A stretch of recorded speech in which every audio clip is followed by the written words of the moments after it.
Okay, so in this video, we're gonna go through how did I get my first client and how we acquire clients right now. Now, if you've never heard of me before, my name is Karan Karamchandani. I'm a 19-year-old founder of Scales Media, which is a performance marketing agency. We're currently a team of 14 managing projects and clients, including True Native, True Elements, all being e-motorrad, fitness stocks, basically tech companies, service companies, e-commerce product businesses as well, and handling their marketing.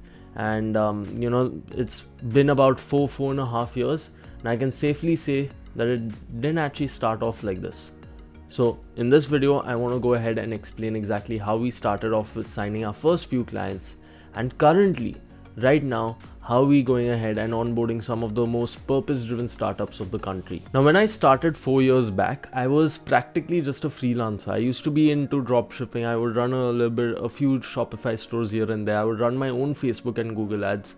And then I understood that maybe we could help some local businesses over here. Okay, like our first client was actually T Armstrong, which is a local clothing store.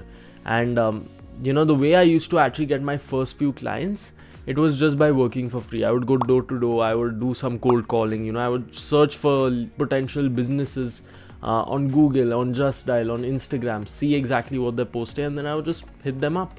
I would hit them up through email or cold calling, or maybe just on Instagram DM as well.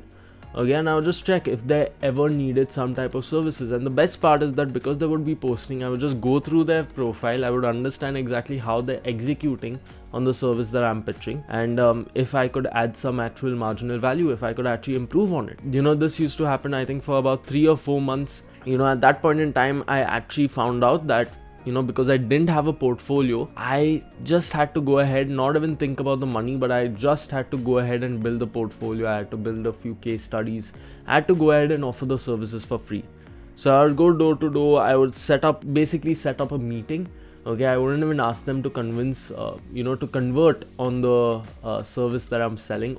Okay, and I would just try to set up a meeting, because this way I lower the stakes for the prospect as well. Okay, they don't feel like, this person's calling me randomly asking me for my money. Okay, it's just setting up a quick 15-20 minute meeting and explore if there are any synergies, if I could add any marginal value. In that meeting, there was only one thing that I would do. I would just educate the prospect about the opportunities available. I would educate them that social media is the biggest wave. I would educate them that currently, what are they doing? Currently, this is how y'all are posting. This is what results you all are getting. Okay, but I know that if we go ahead and post this way, we will go ahead and get some other better, bigger, much more convenient result. So then I would just show them that gap and show them the opportunity cost, that if they continue posting the same way they do, it's not about the results that they would get. It's about leaving much more potential results on the table. Okay, so that was the sole pitch. Okay, I would just try to educate them that, currently you all are doing this, but maybe we could do something way more, which could get you a hell lot more results in 3 months or less, and at a very, very, very affordable rate, because at that time I was pitching my services for free.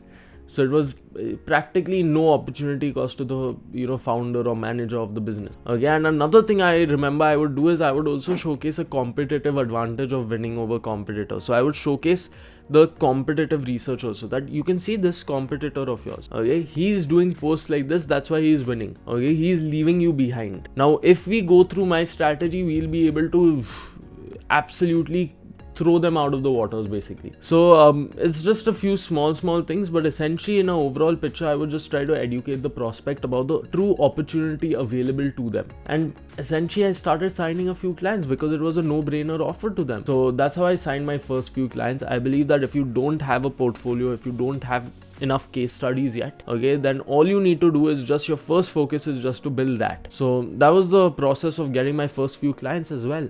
Again, then after that, it was a little bit more trial and error, build a few more case studies, and then, for example, I went to T Armstrong, got them a few interesting results. It took a little bit of time, took a lot of trial and error, but got them a few good results. And then what happened is that I went to another clothing store, okay, and we signed quite a few, like we signed Main Street as well, okay, and that was a paid retainer. It just keeps on compounding after you've got that few initial work experience. Now coming to the process of how we actually generate leads and acquire more, close those leads and acquire more customers and clients right now. To be very honest, I think the principles are pretty much the similar way 3-4 years back when I started. Okay, but it's just that right now we have a lot more assets. For example, okay, my only thing is more towards the offer rather than anything else. Okay, my only sales strategy is pitching a very, very, very attractive offer. And in my opinion, there are 3 things with this. Okay, number 1, I think it's making some crazy claims. Okay, like really crazy claims. For example, other marketing agencies. So I run a marketing agency. We used to do a lot of stuff like 4 years back I was in social media management, graphics, all that sort of stuff. Right now it's strictly making ads work. And other marketing agencies, they'll talk about certain other aspects. Okay, like we'll run your ads, we'll get you reach, we'll get you add to cart. Okay, our entire process is that we'll get you purchases, we'll get you ROAS, we'll get you ROI, we talk about metrics that you can actually take to the bank. Those are the types of crazy claims. And when you make certain claims that are really exciting, that excitement is more than enough for the prospect to get out of the chair, get out of that inertia stage, again, actually take out their cards and pay you. Okay, in my opinion, we need to get the prospect excited, and that excitement only comes with the offer that you're pitching. That's number 1. But obviously when you're making a crazy claim, okay, some people would think that it's too good to be true. So in my opinion, the second thing that you need to do after that is back it up with a hell lot of proof, and relevant proof as well. Okay, for example, if you're going ahead and pitching a restaurant saying that I will increase your sales by 30% in 3 months, don't show them a case study of how you did it for a B2B healthcare company. I mean, it's completely different industry, strategies might be different, so the experience might not even count. Show how you've done 40% for another restaurant in 2.5 months. Okay, that's why that you're giving a conservative target also of 30% in 3 months for that prospect. So show relevant, but show a hell lot of proof. Okay, and then lastly, I believe again, opportunity cost. It is a very, very, very big play. Okay, like it's always worked. Opportunity cost of leaving something behind on the table hurts so much for anyone, so why not the prospect? Okay, so show them the opportunity cost, that currently if they don't convert on your offer, how much are they leaving behind. If they come with you on your offer, maybe you can add them an extra 30% worth of revenue in 3 months. So over there, you need to show them the opportunity cost of just not converting on your offer right over there at the moment.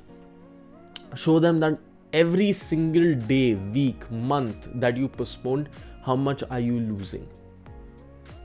Okay, that itself will go ahead and try to convert your prospect that they can't waste time on this, because every single month that they don't do this, they are losing an extra 30,000, 3 lakhs, 30 lakhs, 3 crores worth of revenue and income.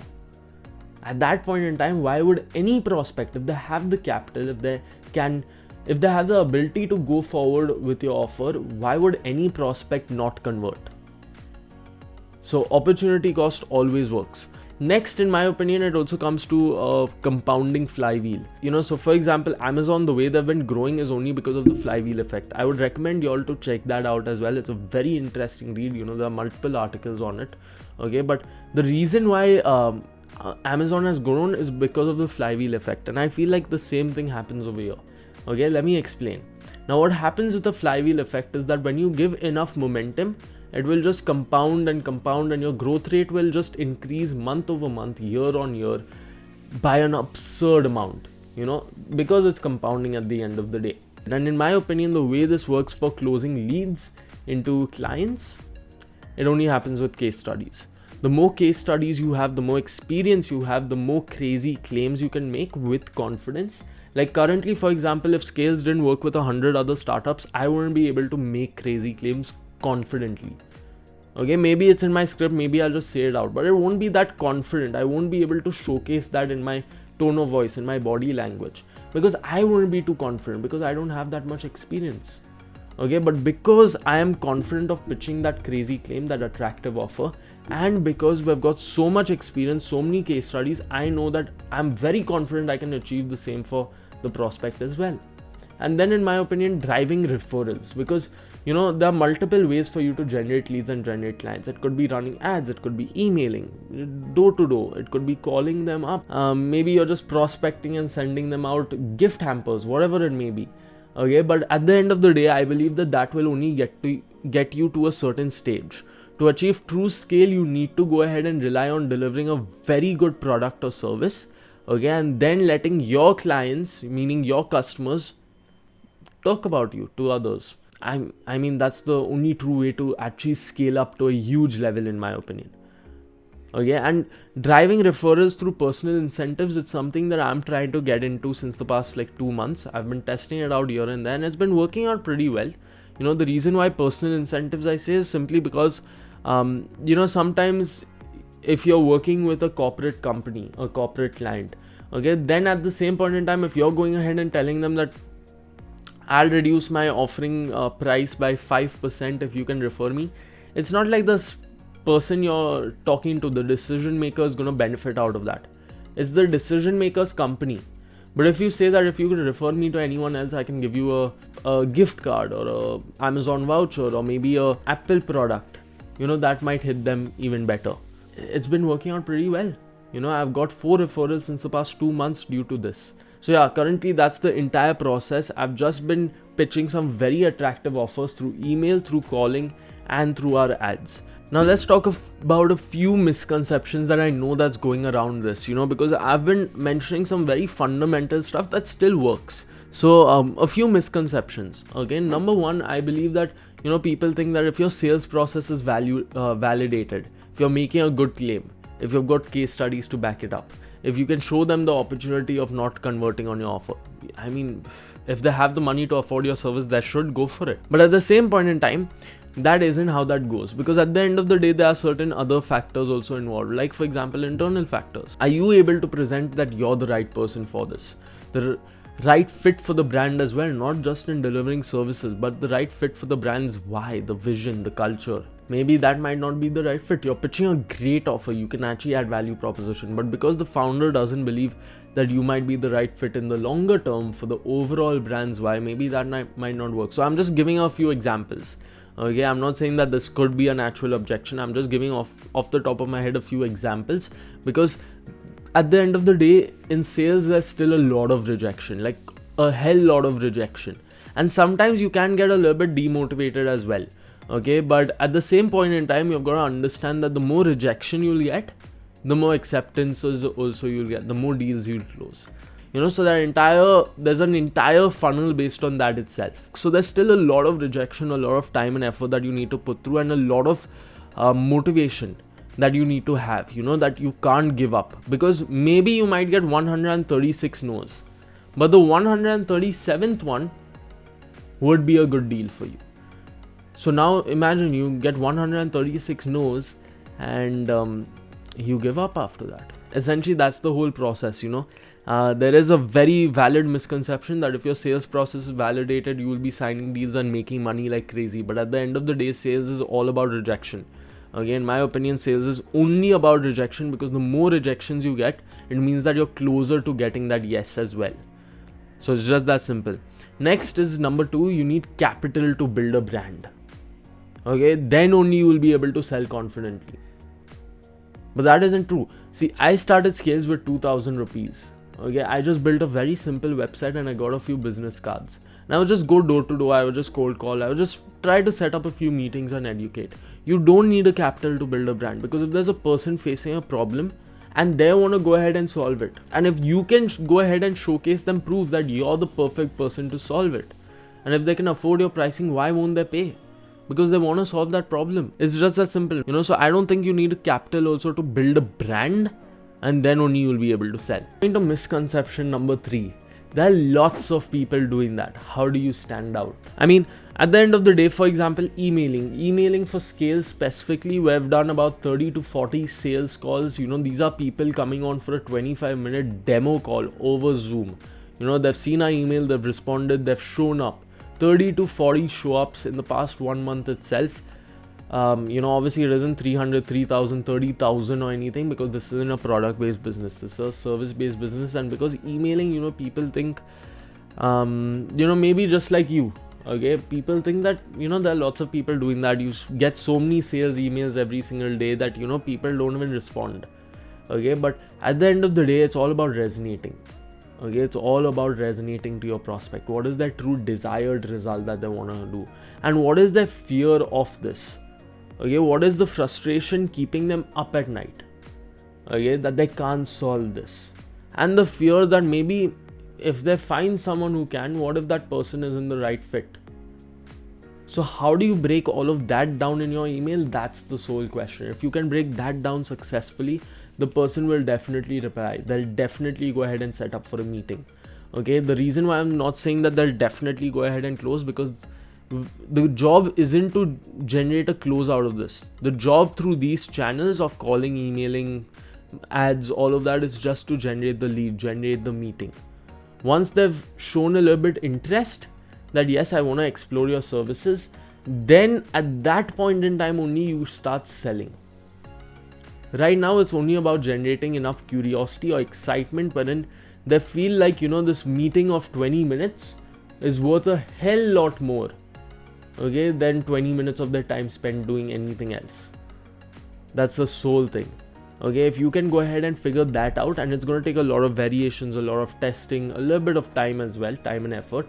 But once you figure that out, how to resonate to your prospect, there is no reason why they won't go ahead and agree for a quick 20-minute meeting with you.